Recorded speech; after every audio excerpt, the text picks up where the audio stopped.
In the 22-23 season, we saw Napoli win the league by over 15 points, scoring 77 and conceding just 28 goals, having by far the best goal difference in the league.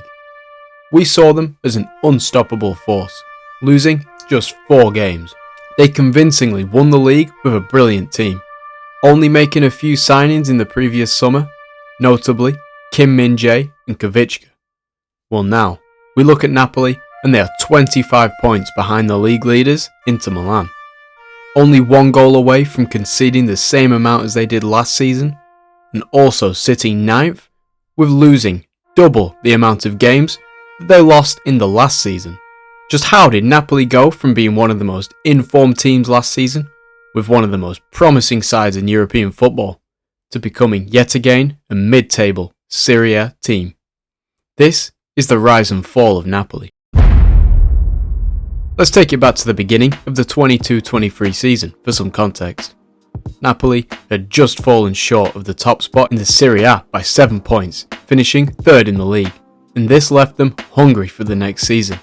They wanted to strengthen their squad, and with Luciano Spalletti at the wheel, they were confident that if they wanted to progress in the league, they needed to have a good transfer window, and they needed to get rid of some dead weight, and also replace that dead weight with promising players from some unorthodox markets, and that is exactly what they did.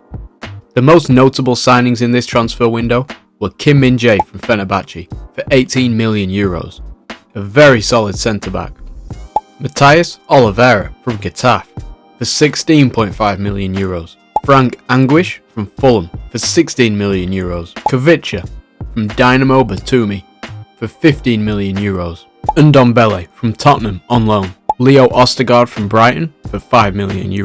Not only did Napoli sign 27 players in the summer, but also let go of 32 players, like Koulibaly from Chelsea for €38 million, Fabian Ruiz to PSG for €23 million, and Milik to Marseille for €8 million. In fact, they actually profited €3.26 million altogether in this window, and this season was the first since 2009 to 2010 without Lorenzo Insigne, who departed to Toronto FC, and the first since the 2012-2013 season without Dries Mertens, who departed to Galatasaray. The club took huge risks in this transfer market. With an income of 81 million and spending 78 million on players, Napoli felt like they had what it takes to confidently go into the next season with a real chance of getting something. After a successful pre-season with the new squad together, they got to work, and they hit the ground running, with key players like Osimhen and Kvitschka finding their feet together, and Kim Min Jae leading the line, only conceding 10 goals in the first 15 games of the campaign.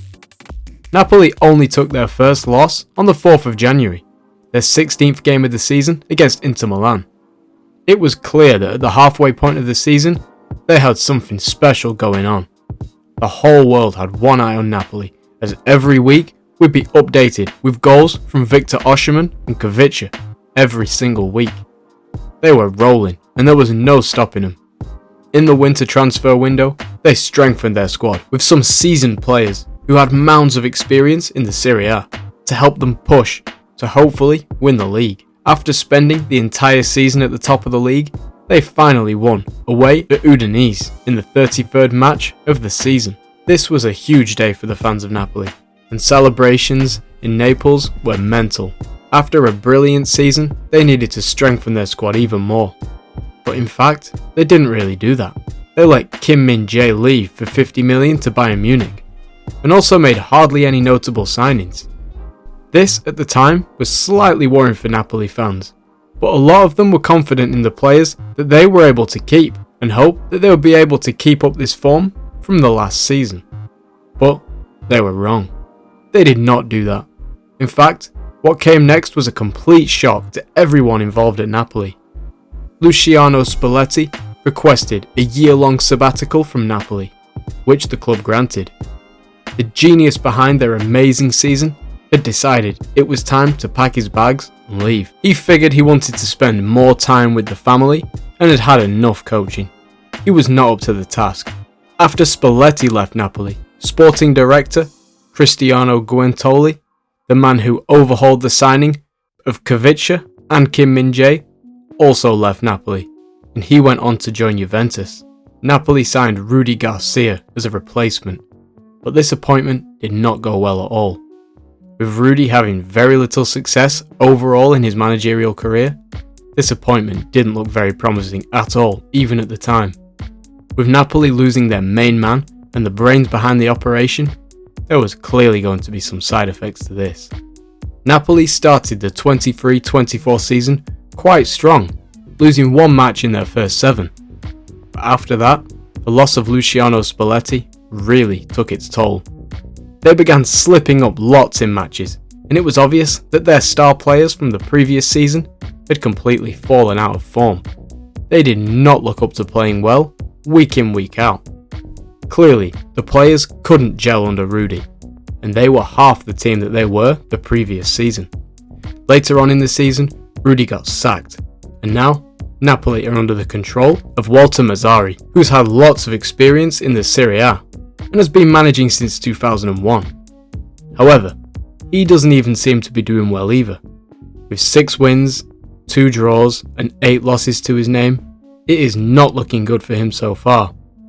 Napoli have well and truly fallen off since last season, and they are only a fraction of the team that they once were. It is such a shame to see such a historic club fall off. After once, they were one of the best teams in Europe, and that was so recently. The rise and fall of Napoli is such a shame, and I think the cause of Napoli's downfall, in my opinion, is the loss of Kim Min Jae and Luciano Spalletti. These two figures must have played a huge part in Napoli's success, and it has only been appreciated once they have both gone, and they will be hugely missed by their fans. Let's just keep our fingers crossed that Napoli go back to their old ways, pick up some more form, pick up some more results, and maybe even pick up some more players. But only time will tell. We all wish Napoli were back up to the speed of what they were last season, but I guess we just don't know. Anyway, thank you for watching this video. Leave your thoughts in the comments, and I'll see you next time.